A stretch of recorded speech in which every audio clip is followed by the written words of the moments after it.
കർത്താവെ, ഞങ്ങൾക്ക് ഈ തന്ന നല്ലൊരു രാത്രി കാലത്തിനായി സ്തോത്രം ചെയ്യുന്നു. കർത്താവെ, നിന്റെ കരത്തിൽ ഈ ശുശ്രൂഷ ഏൽപ്പിക്കുന്നു. കർത്താവെ, ഇന്ന് വചനം ശുശ്രൂഷിക്കുന്ന ദേവദാസനായി സ്തോത്രം.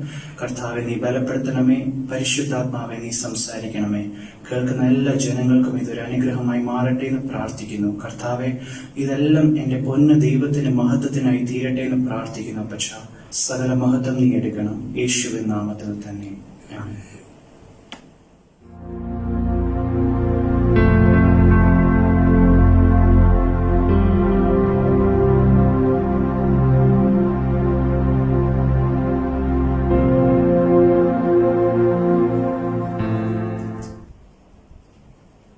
Praise the Lord.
Praise the Lord.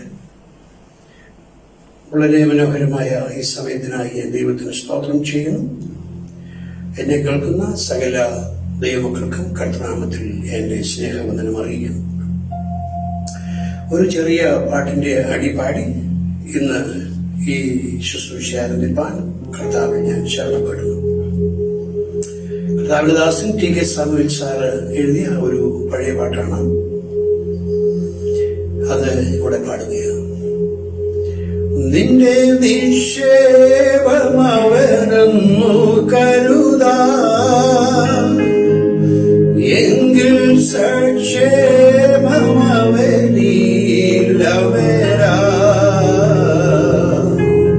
നിന്റെ നിക്ഷേപമവനെന്നു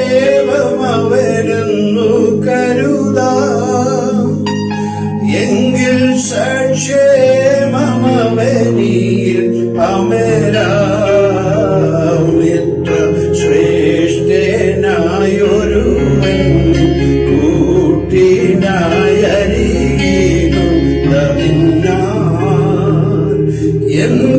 എന്തിനാകുലം കലരുന്നൻ മനമേ, എന്തിനാകുലം കലരുന്നൻ മനമേ.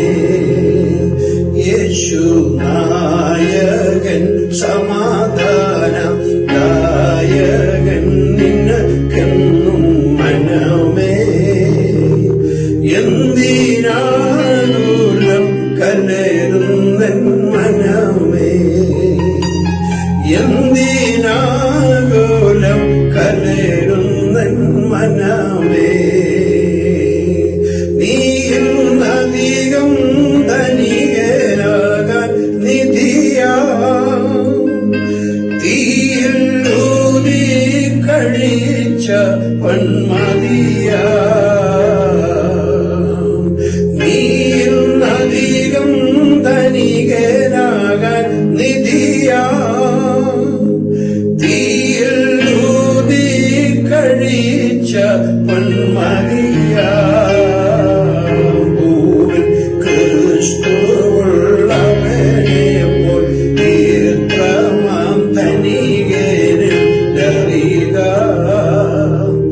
എന്തിനാകുലം കലരുന്നൻ മനമേ, എന്തിനാകുലം കലരുന്നൻ മനമേ.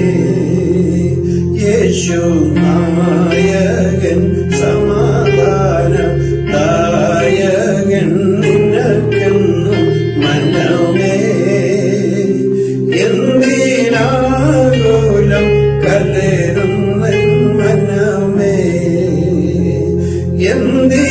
എന്തിനാകുലം കലരുന്നൻ മനമേ.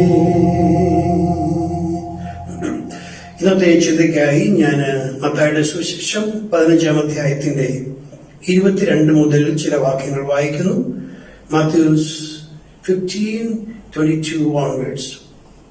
ആ ദേശത്ത് നിന്നൊരു കനാന്യ സ്ത്രീ വന്നു അവനോട്, കർത്താവേ, ദാവീദ് പുത്രാ, എന്നോട് കരുണ തോന്നണമേ, എന്റെ മകൾക്ക് ഭൂതോപദ്രവം കഠിനമായിരിക്കുന്നുവെന്ന് നിലവിളിച്ചു പറഞ്ഞു. അവൻ അവളോട് ഒരു വാക്കും ഉത്തരം പറഞ്ഞില്ല. അവന്റെ ശിഷ്യന്മാർ അവന്റെ അടുക്ക വന്നു. അവൾ നമ്മുടെ പിന്നാലെ നിലവിളിച്ചുകൊണ്ട് വരുന്നു, അവളെ പറഞ്ഞേക്കണമേ എന്ന് അവനോട് അപേക്ഷിച്ചു. അതിന് അവൻ, ഇസ്രായേൽ ഗൃഹത്തിലെ കാണാതെ പോയ ആടുകളുടെ അടുക്കിലേക്കല്ലാതെ എന്നെ അയച്ചിട്ടില്ല എന്ന് ഉത്തരം പറഞ്ഞു. എന്നാൽ അവൾ വന്നു, കർത്താവേ, എന്നെ സഹായിക്കണമേ എന്ന് പറഞ്ഞ് അവനെ നമസ്കരിച്ചു. അവനോ, മക്കളുടെ അപ്പം എടുത്ത് നായ്ക്കുട്ടികൾക്ക് ഇട്ടുകൊടുക്കുന്നത് നന്നല്ല എന്ന് ഉത്തരം പറഞ്ഞു. അതിന് അവൾ, കർത്താവേ, നായ്ക്കുട്ടികളും ഉടയവരുടെ മേശയിൽ നിന്ന് വീഴുന്ന നൂർക്കുകൾ തിന്നുന്നുണ്ടല്ലോ എന്ന് പറഞ്ഞു. യേശു അവളോട്, സ്ത്രീയെ, നിന്റെ വിശ്വാസം വലിയത്, നിന്റെ ഇഷ്ടം പോലെ നിനക്ക് ഭവിക്കട്ടെ എന്ന് ഉത്തരം പറഞ്ഞു. ആ നാഴിക മുതൽ അവളുടെ മകൾക്ക് സൗഖ്യം വന്നു. രണ്ടാമത് ഞാൻ എടുക്കുന്നത് ലൂക്കോസിന്റെ സുവിശേഷം 18-ാം അധ്യായത്തിന്റെ 35 മുതലുള്ള വാക്യങ്ങളാണ്. ലൂക്കോസ് 18:35 മുതൽ. Luke chapter 18 verses 35 onwards. അവൻ യെരിഹോവിനടുത്തപ്പോൾ ഒരു കുരുടൻ ഇരുന്നുകൊണ്ട് വഴിയരികെ ഇരുന്നിരുന്നു. പുരുഷാരം കടന്നു പോകുന്നത് കേട്ടു. ഇതെന്ത് എന്ന് അവൻ ചോദിച്ചു. നസ്രായനായ യേശു കടന്നു പോകുന്നു എന്ന് അവർ അവനോട് അറിയിച്ചു. അപ്പോൾ അവൻ, യേശുവെ, ദാവീദ് പുത്ര, എന്നോട് കരുണ തോന്നണമേ എന്ന് നിലവിളിച്ചു. മുന്നടക്കുന്നവർ അവനെ മിണ്ടാതിരിപ്പാൻ ശാസിച്ചു. അവനോ, ദാവീദ് പുത്ര, എന്നോട് കരുണ തോന്നണമേ എന്ന് ഏറ്റവും അധികം നിലവിളിച്ചു. യേശു നിന്നു അവനെ തന്റെ അടുക്കൽ കൊണ്ടുവരുവാൻ കൽപ്പിച്ചു. അവൻ അടുക്ക വന്നപ്പോൾ, ഞാൻ നിനക്ക് എന്ത് ചെയ്യണം എന്ന് ചോദിച്ചു. കർത്താവേ, എനിക്ക് കാഴ്ച കിട്ടണം എന്ന് അവൻ പറഞ്ഞു. യേശു അവനോട്, കാഴ്ച പ്രാപിക്ക, നിന്റെ വിശ്വാസം നിന്നെ രക്ഷിച്ചിരിക്കുന്നു എന്ന് പറഞ്ഞു. അതിന്റെ മത്തായിയുടെ സുവിശേഷത്തിനകത്ത് കനാനി സ്ത്രീ വന്ന് അവനോട് നിലവിളിച്ചു. പക്ഷേ അവൻ അവളോട് ഒരു വാക്കും ഉത്തരം പറഞ്ഞില്ല. സ്തോത്രം. അവന്റെ ശിഷ്യന്മാർ വന്ന് അവനോട് പറഞ്ഞു, കർത്താവേ, അവൾ നിലവിളിച്ചുകൊണ്ട് വരുന്നില്ല, അവളെ പറഞ്ഞേക്കണമേ എന്ന് പറഞ്ഞു. യേശു അതിന് ഒരു ന്യായമായ മുടക്കം പറഞ്ഞു. പിന്നെയും വന്ന് അവൾ കർത്താവിനെ നിർബന്ധിക്കുന്നു. മക്കളുടെ അപ്പം എടുത്ത് നായ്ക്കുട്ടികൾ കൊടുക്കുന്ന ഒന്നല്ല. അത് യേശു ഉത്തരം പറഞ്ഞു. അതിന് അവൾ, കർത്താവെ, നായ്ക്കുട്ടികളും ഉടയവരുടെ മേശയിൽ നിന്ന് വീണ്ടും മുറുക്കൾ തിന്നുണ്ടല്ലോ എന്ന് പറഞ്ഞു. രണ്ടാമത്തെ ഭാഗത്ത് ഈ കുരുടൻ കൂടെ നടക്കുന്നവരും വലിയ പുരുഷാരവും അവൻ മിണ്ടാതിരിപ്പാൻ അവനെ ശാസിച്ചു.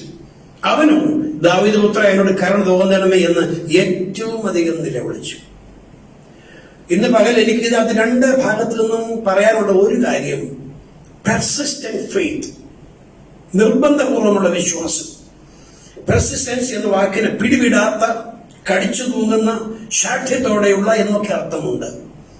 ഇവിടെ ഈ രണ്ടിടത്തും ഈ രണ്ട് വ്യക്തികളും നിർബന്ധത്തോടെ, ശാഠ്യത്തോടെ, പിടിവിടാത്തതായിരിക്കുന്ന വിശ്വാസമാണ് ഇവിടെ പ്രദർശിപ്പിക്കുന്നത്. ദൈവത്തിന് സ്തോത്രം. ദൈവമക്കളെ, നാം വിശ്വാസികളാണ്. ദീർഘവർഷങ്ങളായി വിശ്വാസ ജീവിതത്തിലായിരിക്കുന്നവരുണ്ട്, കുറഞ്ഞ കാലം കൊണ്ട് മുമ്പോട്ട് വന്നവരുമുണ്ട്. എന്നാൽ നമ്മളെ വിളിക്കുന്ന നമ്മുടെ പേര് തന്നെ വിശ്വാസികൾ എന്നാണ്. ദൈവത്തിന് സ്തോത്രം. നാം എല്ലാം വിശ്വാസികൾ തന്നെ. That is true. എന്നാൽ വിശ്വാസ ജീവിതത്തിൽ ആവശ്യമായിരിക്കുന്ന ഒരു പ്രധാനപ്പെട്ട ഘടകമാണ് പെർസിസ്റ്റൻസ്. എന്താ പെർസിസ്റ്റൻസിന്റെ അർത്ഥം? Refusing to give up. പിടിവിടാതെ അത് പിടിവിടുന്ന വിഷയം ഉദയിക്കുന്നേ ഇല്ല. പിടിവിടാതെ കടിച്ചു തൂങ്ങുന്ന persistence. Persistent faith is focused.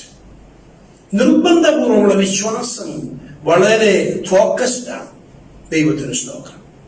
ദൈവത്തെ നമ്മുടെ പ്രതിദിന ജീവിതത്തിൽ എല്ലാത്തിനും ഇൻവോൾവ് ചെയ്യിക്കുമ്പോൾ, അവനെ ഉൾപ്പെടുത്തുന്ന ഓരോ വിശ്വാസിക്കും അവർ ക്രിസ്തീയ ജീവിതത്തിൽ ദിനം തോറും ദൈവമായിരിക്കുന്ന ബന്ധത്തിൽ കടന്നു വരുമ്പോൾ, അവന് കൂടെ അടുത്തറിയുമ്പോൾ, ദൈവത്തിന് സ്തോത്രം, അവരുടെ ജീവിതം വിശ്വാസത്തിൽ ഉറയ്ക്കുകയാണ്. പെർസിസ്റ്റൻസ് അങ്ങനെ രൂപപ്പെടുകയാണ്. ലൂക്കോസിൽ 18-ാം അധ്യായത്തിൽ നമുക്ക് കാണാം ഒരു വിധവയായ സഹോദരി. അവൾ ഈ മടുത്തുപോകാതെ എപ്പോഴും പ്രാർത്ഥിക്കണം എന്നുള്ളതിന് അവൻ രൂപ പറഞ്ഞു. എന്നിട്ട് ആ ന്യായാധിപനെ ശങ്കയില്ലാത്ത ഒരു സ്ത്രീ, വിധവ, അവളുടെ കാര്യം നടത്തേണ്ടതിന് ഈ ന്യായാധിപനെ നിർബന്ധിക്കുന്നതായി നാം കാണുന്നുണ്ട്. അവനെ അസഹ്യമാക്കി എന്ന് വായിക്കും. ദൈവത്തിന് സ്തോത്രം. അങ്ങനെയെങ്കിൽ കടിച്ചു തൂങ്ങുന്ന ഒരു വിശ്വാസം, നിർബന്ധപൂർവമുള്ള ഒരു പെർസിസ്റ്റൻസ് ലോക ജീവിതത്തിൽ ഫലപ്രദമാകുമെങ്കിൽ, അതിലുപരി ദൈവത്തോടുള്ള നമ്മുടെ വിശ്വാസം നിർബന്ധപൂർവമെങ്കിൽ, കടിവിടാതെ പിടിച്ചു തൂങ്ങിയുള്ള വിശ്വാസമാണെങ്കിൽ, ഒരു വിഷയം പ്രാർത്ഥിച്ച് അവസാനിപ്പിക്കുകയല്ല, അത് കാണുമ്പോഴും ദൈവമുമ്പാകെ നിർബന്ധത്തോടെ നാം ഇരിക്കുന്നെങ്കിൽ, ദൈവത്തിന് സ്തോത്രം, ആ ദൈവം അത്ഭുതങ്ങളുടെ ദൈവമായി ഇവിടെ നമുക്ക് 3 കാണുന്നുണ്ട്. ഇന്ന് പകൽ ദൈവമക്കളെ, നമ്മൾ ഓരോരുത്തരും ദൈവത്തിന് സ്തോത്രം നമ്മുടെ വിശ്വാസം എങ്ങനെയുണ്ട് എന്ന് പരിശോധിപ്പാൻ സ്വർഗം ഇടയാക്കട്ടെ. എന്നെ ഏറ്റവും ചിന്തിപ്പിച്ച ഒരു കഥയുണ്ട്. WD-40 എന്ന ഒരു കഥയാണ്. നമുക്കെല്ലാം അറിയാം WD-40 എന്താണെന്ന്. സ്തോത്രം. ഈ WD-40 എന്ന ഈ ലായനി കണ്ടുപിടിപ്പാൻ 1953 റോക്കറ്റ് കെമിക്കൽ കമ്പനി അവരുടെ 3 ഉദ്യോഗസ്ഥരെ ചുമതലപ്പെടുത്തി. അവർ 3 ദീർഘ ദിവസങ്ങൾ ഇത് ട്രൈ ചെയ്യുകയാണ്. they wanted to create a line of rust prevention solvents and degreasers for use of aerospace industry. വ്യോമയാന വ്യവസായത്തിൽ ഉപയോഗിക്കത്തക്ക രീതിയിൽ തുരുമ്പിനെ പ്രതിരോധിക്കുന്ന ഒരു സോൾവെന്റ്, എണ്ണയെ ദുരീകരിക്കുന്ന ഒരു സോൾവെന്റ് കണ്ടുപിടിപ്പാൻ അവർ ദീർഘദിവസങ്ങൾ ട്രൈ ചെയ്തു. ഇങ്ങനെ വായിക്കുന്നു, it took them 40 attempts to perfect their formula. 40 ശ്രമങ്ങൾ അവരുടെ ഫോർമുല അത് പൂർത്തീകരിക്കാൻ അവരെടുത്തു. The original secret formula for WD-40, which stands for water displacement 40th attempt. അത് യഥാർത്ഥമായിരിക്കുന്ന അതിന്റെ ഫോർമുല വെള്ള ദുരീകരണത്തിന്റെ 40ാം ശ്രമം എന്നാണ് അതിന്റെ പേര്, WD-40. It is still in use today. അതെ, WD-40 നമുക്ക് കാണുമ്പോൾ അതിന്റെ പുറകിൽ കഠിന ശ്രമം, നിർബന്ധപൂർവമുള്ള 3 വ്യക്തികളുടെ ശ്രമം അതിനകത്തുണ്ട്. Their persistence in finding out, in creating a rush prevention solvent and did research. ലോകപ്രകാരം അത് ഏറ്റവും ഫലപ്രദമായെങ്കിൽ സാക്ഷാൽ വിശ്വാസത്തെ മാനിക്കുന്ന ദൈവം, എബ്രായർ 11:6 നാം വായിക്കുന്നു. നമ്മൾ വായിക്കട്ടെ, എബ്രായർ 11:6 വാക്യത്തിൽ, ദൈവത്തിന്റെ അടുക്കൽ വരുന്നവൻ ദൈവമുണ്ട് എന്നും തന്നെ അന്വേഷിക്കുന്നവർക്ക് പ്രതിഫലം കൊടുക്കുന്നുവെന്ന് വിശ്വസിക്കേണ്ടതല്ലോ. 6ന്റെ ആരംഭം വായിക്കുന്നു, എന്നാൽ വിശ്വാസം കൂടാതെ ദൈവത്തെ പ്രസാദിപ്പിക്കാൻ ആർക്കും കഴിയുന്നതല്ല. ദൈവം ആദരിക്കുന്ന ഏറ്റവും വലിയ വിഷയമാണ് വിശ്വാസം. തീർച്ചയായും നമ്മുടെ പ്രാർത്ഥന അവൻ അംഗീകരിക്കുന്നു, നമ്മുടെ ഉപവാസം അവൻ അംഗീകരിക്കുന്നു, നമ്മുടെ ശ്രമങ്ങളൊക്കെ അവൻ അംഗീകരിക്കുന്നെങ്കിലും ദൈവത്തിന് ഏറ്റവും പ്രസാദകരമായത് നമ്മുടെ വിശ്വാസമാണ്. ദൈവത്തിന് സ്തോത്രം. ഈ WD-40 കണ്ടുപിടിച്ച 3 പേരുടെ പെർസിസ്റ്റൻസ് നാം ശ്രദ്ധിക്കുന്നെങ്കിൽ, നമ്മുടെ ക്രിസ്തീയ ജീവിതത്തിൽ ഒരു പെർസിസ്റ്റൻസ് നമുക്ക് ഉണ്ടെങ്കിൽ, ഹല്ലേലൂയ, നിർബന്ധം നമുക്ക് ഉണ്ടെങ്കിൽ നമ്മുടെ വിശ്വാസ ജീവിതം ധന്യമായി എന്ന് ഞാൻ പൂർണ്ണമായും വിശ്വസിക്കുന്നു. നാം ഏത് വിശ്വസിക്കുന്നുവോ, ഏത് നാം വിശ്വാസം പ്രാർത്ഥിക്കുന്നുവോ, ആ വിഷയത്തിന് കടിച്ചു തൂങ്ങുന്ന ഒരു ശാഠ്യം, പിടിവിടാത്ത ഒരു ശാഠ്യം നമ്മുടെ വിശ്വാസ ജീവിതത്തിന് ആവശ്യമാണ്. പലപ്പോഴും നാം 1-2 പ്രാവശ്യം ഒരു വിഷയം ദൈവമുമ്പാകെ കൊണ്ടുവരും, അത് നടക്കുന്നില്ല എന്ന് തോന്നിയാൽ നാം പലപ്പോഴും ഷോർട്ട് കട്ട് കണ്ടുപിടിക്കുന്നവരാണ്. ദൈവത്തിന് സ്തോത്രം. ഞാൻ ഒരു സംഭവം ഞാൻ പറയുന്നു, പേര് വെളിപ്പെടുത്തുന്നില്ല. എനിക്ക് പരിചയമുള്ള ഞങ്ങളുടെ ഒരു സഹോദരൻ ഒരു ദിവസം രാവിലെ എഴുന്നേറ്റപ്പോൾ തനിക്ക് തീരെ സുഖമല്ല, എഴുന്നേറ്റ് നിൽക്കുവാനും തനിക്ക് വലിയ ബുദ്ധിമുട്ട്, തനിക്ക് ജോലിക്ക് പോവുകയാണ്. തന്നോട് എന്നെ വിളിച്ചിട്ട് വളരെ ഫാസ്റ്റ് ഒന്ന് പ്രാർത്ഥിച്ചിട്ട് മറുപടി കിട്ടുന്നില്ലെങ്കിൽ ഉച്ച കഴിഞ്ഞ് ഞാൻ അൽഹിലാലിൽ പോയിക്കൊള്ളാം എന്നോട് പറഞ്ഞു. അൽഹിലാൽ ഹോസ്പിറ്റലിൽ താൻ ഉദ്ദേശിക്കുന്നത് രാവിലെ പ്രാർത്ഥന കൊണ്ട് നടന്നില്ല എങ്കിൽ ഒരു സെക്കൻഡ് ഓപ്ഷൻ കണ്ടുപിടിച്ചിട്ടുണ്ട്. അൽഹിലാൽ ഹോസ്പിറ്റലിൽ ചെല്ലുക, തനിക്ക് പരിചിതമായ ഡോക്ടറെ കാണുക. പലപ്പോഴും നമ്മളും അങ്ങനെയല്ലേ പ്രാർത്ഥിക്കുന്നത്? പ്രാർത്ഥനയിൽ, വിശ്വാസത്തിൽ നമുക്കൊരു നിർബന്ധം, ഒരു കടിച്ചു തൂങ്ങുന്ന ഒരു അവസ്ഥ നമ്മുടെ ജീവിതത്തിലുണ്ടോ? നമ്മൾ 1-2 പ്രാവശ്യം വിഷയത്തോട് പ്രാർത്ഥിക്കുമെങ്കിലും നിർബന്ധത്തോടെ ദൈവത്തോട് നാം ചോദിക്കുന്ന, ആവശ്യപ്പെടുന്ന ഒരു ഘടകം നമ്മുടെ ജീവിതത്തിൽ പലപ്പോഴും ഇല്ല. കാരണം ഇന്ന് ഫാസ്റ്റായിട്ടെല്ലാം നടക്കുന്ന ഒരു സമയമാണ്. ഫാസ്റ്റ് ഫുഡ് ഉണ്ട്, എല്ലാ തരത്തിലും പെട്ടെന്ന് കാര്യങ്ങൾ നടത്തുന്ന ഒരു സംവിധാനം ഉള്ളതുകൊണ്ട് നാം അതിനോട് ഒത്തിരി യൂസ്ഡ് ആയതുകൊണ്ടും പ്രാർത്ഥിച്ച് ദൈവമുമ്പാകെ കാത്തിരിക്കുന്ന ഒരു പ്രവണത പലപ്പോഴും നഷ്ടമായിക്കൊണ്ടിരിക്കുകയല്ലേ എന്ന് ഞാൻ സംശയിക്കുന്നു. ദൈവമക്കളെ പാടില്ല.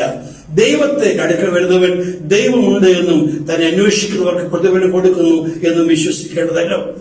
എബ്രായ ലേഖനം 11-ാം അധ്യായം വായിക്കുമ്പോൾ അവിടെ കാണുന്ന ഒത്തിരി പ്രതിഭകൾ, ഒത്തിരി വിശ്വാസ വീരന്മാർ, അവരുടെയൊക്കെ ക്രിസ്ത്യൻ ജീവിതത്തിൽ മുൻപൊന്നും അവർ കണ്ടിട്ടില്ലായെങ്കിലും, മുൻപ് എങ്ങും അവർ കേട്ടിട്ടില്ല എങ്കിലും അവർ ദൈവം പറഞ്ഞത് നിർബന്ധമായി വിശ്വസിച്ചു എന്ന് വായിക്കുന്നുണ്ട്. ദൈവത്തിന് സ്തോത്രം.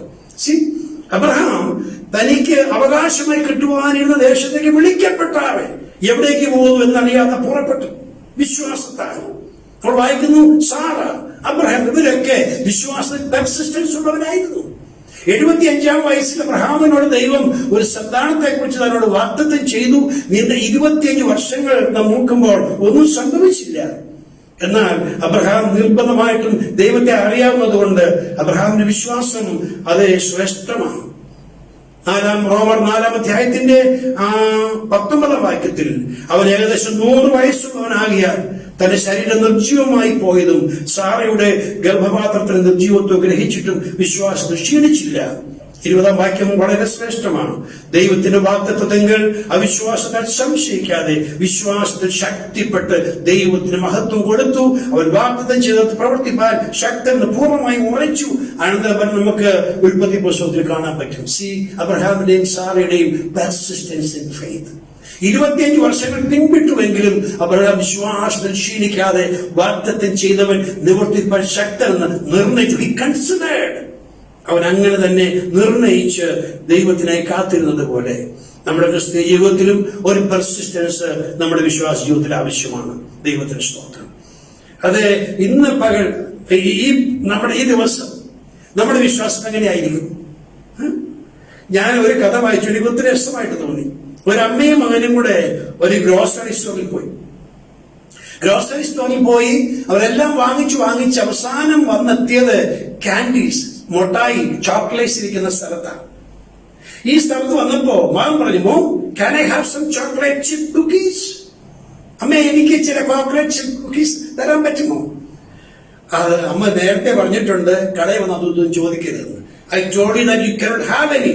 Now sit down and be quiet. മിണ്ടാതെ അവിടെ ഇരിക്കാൻ പറഞ്ഞു. ഉടനെ കൊച്ചൻ അവിടെ ഇരുന്നുകൊണ്ട് പ്രാർത്ഥന താൻ കണ്ടിട്ടുണ്ട്. അതുകൊണ്ട് താൻ പറയുക, in the name of Jesus may I have some chocolate chip cookies. യേശു ക്രിസ്തുവിന്റെ നാമത്തിൽ എനിക്ക് ചോക്ലേറ്റ് ചിപ്പ് കുക്കീസ് കിട്ടുമോ? അമ്മ അത് കേട്ട് അന്താളിച്ചു പോയി.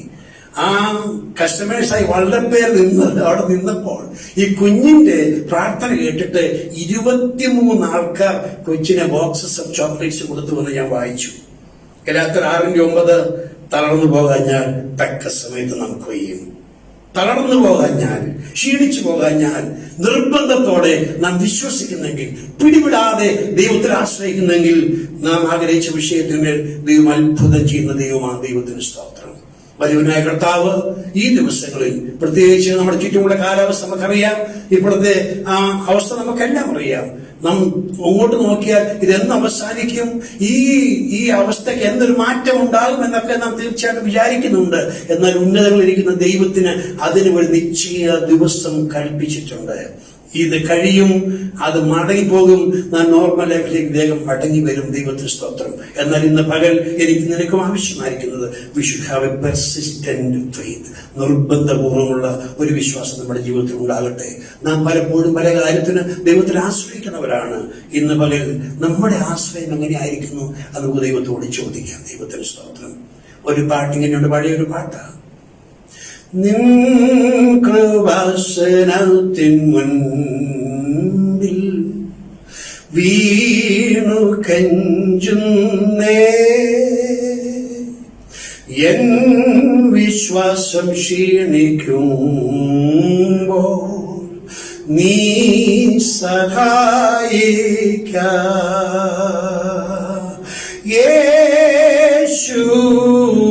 യേശുനാഥ എന്നപേക്ഷകേ, മറ്റുള്ളവരെ ദർശിക്കുമ്പോൾ നോക്കുകയും പോകല്ലേ കടന്നെന്നെ പ്രിയ യേശുവേ.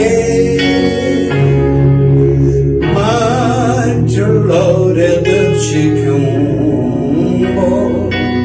നോക്കുകയും ഓ യേശുനാഥ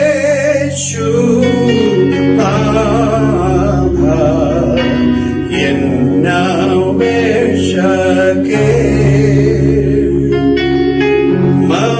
മറ്റുള്ളവരെ ദർശിക്കുമ്പോൾ